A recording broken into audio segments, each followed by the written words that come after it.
Guys দেখো, সারাদিন পর এখন ভাত খাচ্ছি।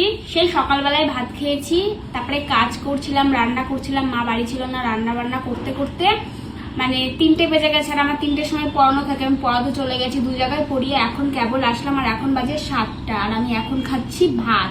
আর এই ভাতটা খাওয়ার পর আমার তো প্রচন্ড শীত করবে, আর না খেলেও হবে না, আমার খুব খিদে পেয়েছে। তার জন্য আমি খেতে বসে পড়লাম, এসে হাত মুখ ধুয়ে খেতে বসে পড়েছি।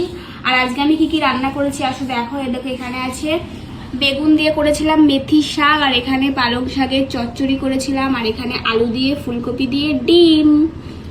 তো এটাই আজকে আমি রান্না করেছিলাম। কিন্তু নিজে রান্না করলে কি হবে, কিন্তু খাওয়ার সময়টা পাইনি, তাড়াহুড়ো করে চলে গেছি। তো এখন খাবো,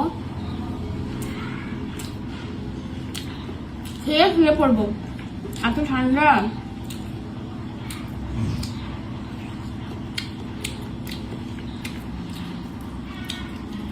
খুব খিদে পেয়েছে আমার। তো চলো গাইস, আমি এখন খেয়ে নিই।